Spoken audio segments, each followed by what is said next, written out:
¿Cómo es posible que un archipiélago de apenas 3.000 habitantes, sumergido en las frías y desoladas aguas del Atlántico Sur, siga siendo en pleno siglo XXI uno de los puntos de fricción geopolítica más calientes, militarizados y desproporcionados del planeta? A más de 12.000 kilómetros de Londres, pero a tan solo 500 kilómetros de la costa patagónica, las Islas Malvinas, o Falkland Islands, representan una anomalía geográfica y colonial anacrónica. Un territorio donde la diplomacia internacional se ha congelado, donde las heridas de una guerra express de 1982 siguen abiertas y donde los discursos patrióticos chocan frontalmente contra la cruda realidad del derecho internacional y los recursos estratégicos. Hoy en Geoexcéntrico desarmamos el mito y analizamos la geografía crítica de este archipiélago. Vamos a desglosar los errores del nacionalismo argentino que empujó a miles de jóvenes conscriptos a un conflicto absurdo en los años 80, pero también denunciaremos el neocolonialismo británico que mantiene una base militar gigantesca para asegurar una puerta de entrada privilegiada a la Antártida y a las multimillonarias reservas de petróleo y pesca del Atlántico Sur. Ajusten sus mapas porque hoy navegamos hacia la última frontera de la soberanía global. Pero antes, no olvides suscribirte, activar la campanita de notificaciones, darle like y compartir este video.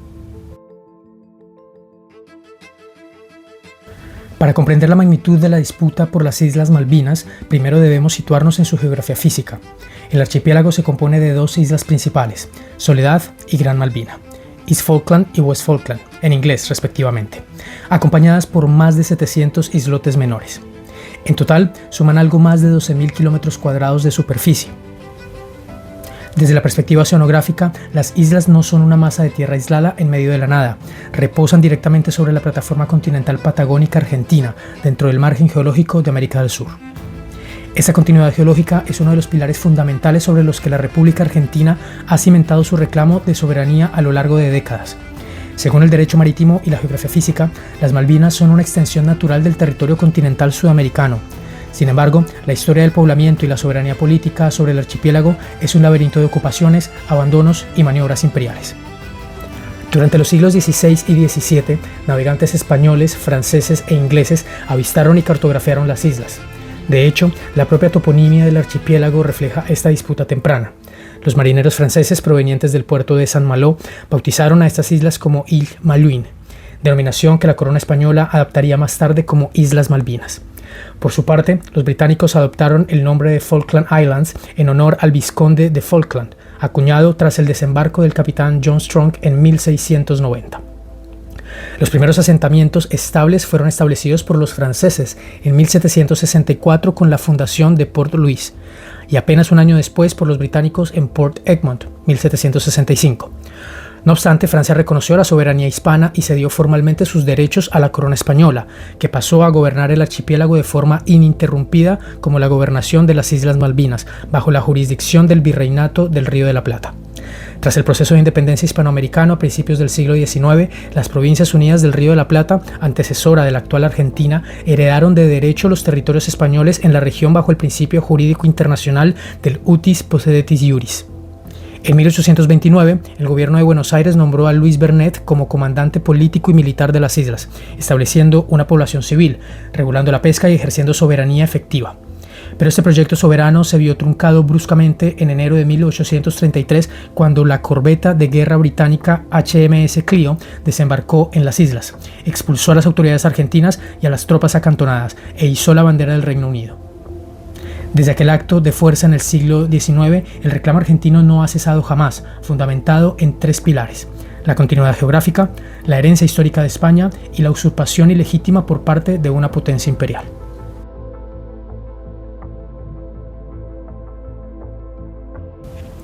No se puede analizar el estado actual de las Malvinas sin abordar de manera crítica el hito más sangriento y dramático de su historia reciente: la Guerra del Atlántico Sur de 1982, más conocida como la Guerra de las Malvinas. Y para analizar este conflicto desde la geografía crítica, debemos despojar la narrativa de romanticismos chauvinistas y enfrentar los hechos históricos con el mayor rigor posible. A principios de 1982, la dictadura cívico-militar argentina, encabezada por el general Leopoldo Fortunato Galtieri, atravesaba una crisis política, social y económica brutal. La inflación desbocada, el colapso financiero y la creciente protesta popular contra las violaciones masivas de los derechos humanos amenazaban con derribar al régimen. En un acto de desesperación geopolítica, la Junta Militar diseñó la Operación Rosario, la recuperación militar de las Islas Malvinas el 2 de abril de 1982. La cúpula militar argentina cometió un error de cálculo geopolítico catastrófico, convencidos de que el Reino Unido no respondería militarmente por unas islas remotas y que Estados Unidos mantendría la neutralidad en virtud del Tratado Interamericano de Asistencia Recíproca, también llamado Tratado de Río. La Junta utilizó el sentimiento genuino y patriótico del pueblo argentino sobre las Malvinas como una cortina de humo para legitimarse en el poder. Enviaron a miles de jóvenes conscriptos, muchos de ellos sin el entrenamiento, el equipamiento ni el abrigo adecuado para enfrentar las rigurosas condiciones del invierno austral, a defender una posesión tácticamente insostenible. Por su parte, en Londres, la primera ministra Margaret Thatcher atravesaba su propio declive de popularidad. La respuesta británica fue rápida y contundente. Movilizó una enorme fuerza de tarea naval a más de 12.000 kilómetros de distancia. El conflicto duró 74 días y se cobró la vida de 649 soldados argentinos, 255 británicos y 3 isleños civiles. La derrota argentina provocó la caída inmediata de la dictadura militar y el retorno de la democracia en 1983, un efecto colateral positivo, si se quiere, para las instituciones del país. Sin embargo, en el plano geopolítico, la aventura militar de la Junta causó un daño incalculable al reclamo de soberanía. Consolidó la militarización británica del archipiélago, endureció la postura de los habitantes locales conocidos como Kelpers y otorgó a Londres la excusa perfecta para congelar cualquier negociación bilateral sobre la soberanía durante las décadas siguientes. Si bien la crítica al manejo irresponsable de la dictadura argentina es indispensable, el análisis de la situación actual exige poner la lupa sobre la postura del Reino Unido. En pleno siglo XXI, la presencia británica en las Islas Malvinas representa una de las manifestaciones más evidentes de neocolonialismo de ultramar en el planeta. Tras la guerra de 1982, Londres transformó las islas en una verdadera fortaleza militar. En la isla Soledad se construyó la base aérea y militar de Mount Pleasant, donde se despliegan cazas Eurofighter Typhoon, sistemas de defensa de misiles, buques de patrulla oceánica y cientos de efectivos militares. En términos absolutos, la proporción del personal militar por habitante civil en las Malvinas es una de las más altas del mundo, convirtiendo el archipiélago en una zona fuertemente militarizada en una región, América del Sur, declarada históricamente como zona de paz. El argumento central del gobierno británico para mantener el statu quo se apoya en el principio de autodeterminación de los pueblos, invocando la voluntad de los aproximadamente 3.000 habitantes civiles de las islas, quienes en un referéndum celebrado en 2013 votaron de forma abrumadora, 99.8%, a favor de seguir siendo un territorio británico de ultramar. Sin embargo, desde la perspectiva de las Naciones Unidas y el derecho internacional, este principio no es aplicable en el caso de las Malvinas. La Resolución 2065 de la Asamblea General de la ONU, aprobada en 1965, reconoce explícitamente la existencia de una disputa de soberanía entre la Argentina y el Reino Unido e insta a ambas partes a negociar una solución pacífica, teniendo en cuenta los intereses, no los deseos de los habitantes de las islas. La doctrina jurídica internacional sostiene que la población actual no es un pueblo colonizado u oprimido que busca la liberación, sino una población implantada por la potencia colonial tras la expulsión de las autoridades originales en 1833. Permitir que una población implantada por la propia potencia administradora decida sobre la soberanía de un territorio usurpado vulnera el principio de integridad territorial de los estados. ¿Pero por qué el Reino Unido mantiene una costosa infraestructura militar a miles de millas de la metrópoli por un territorio con tan poca población? La respuesta no reside en el sentimentalismo imperial ni únicamente en la defensa de los isleños, sino en la geografía económica y estratégica del futuro. En primer lugar está el factor de la pesquería. En las últimas 3 décadas, el gobierno insular británico de las Malvinas ha transformado su economía mediante la venta de licencias de pesca a flotas internacionales, principalmente de Asia y Europa, dedicadas a la captura del calamar Ilex y loligo. Esta actividad genera ingresos multimillonarios que han convertido al archipiélago en uno de los territorios con mayor PIB per cápita del mundo. La proyección de la zona económica exclusiva rodeando las islas le otorga al Reino Unido el control efectivo sobre más de 200 millas náuticas de aguas hiperproductivas en el Atlántico Sur, a costa de los recursos que Argentina considera propios. En segundo lugar, se encuentran los recursos hidrocarburíferos. Las cuencas marinas que rodean las Malvinas contienen vastas reservas de petróleo y gas offshore. Proyectos de exploración como el yacimiento Sea Lion o León Marino han demostrado la viabilidad comercial de extraer cientos de millones de barriles de crudo. Aunque las fluctuaciones de los precios internacionales y las presiones ambientales han ralentizado la producción masiva, el potencial energético convierte a las islas en un activo clave para la seguridad energética británica y occidental.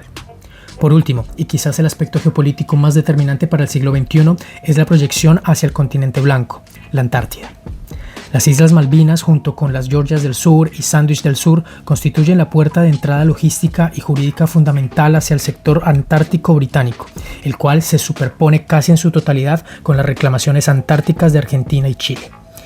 En un mundo donde el Tratado Antártico se acerca a revisiones claves y donde los recursos de agua dulce y minerales del Polo Sur cotizan al alza, mantener el control del Atlántico Sur es una carta geopolítica invalorable que el Reino Unido no está dispuesto a ceder.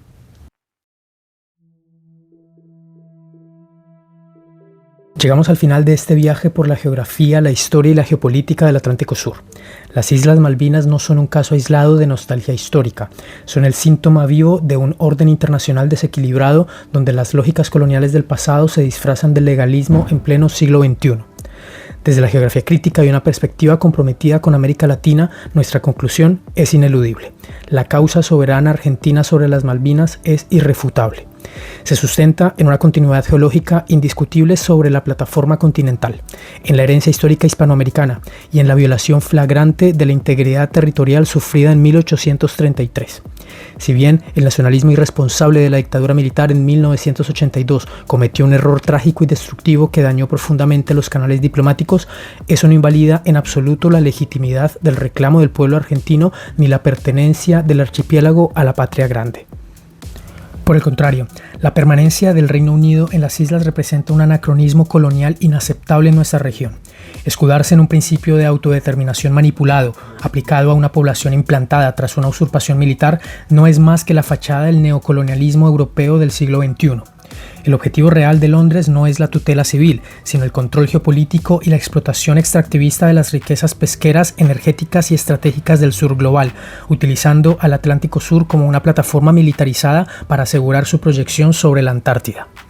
América Latina no puede permitir que su espacio marítimo siga albergando fortalezas militares extranjeras. La restitución de la soberanía sobre las Islas Malvinas no es solo una saldada de deuda histórica con la Argentina, sino una causa continental en contra de la injerencia colonial europea en el hemisferio sur.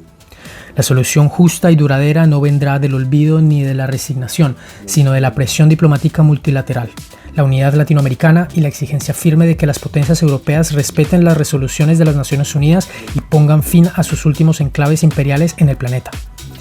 ¿Pero qué opinas tú? ¿Llegará el día en que Europa abandone sus ambiciones coloniales en América Latina y devuelva la soberanía sobre el Atlántico Sur? Deja tu opinión en la sección de comentarios.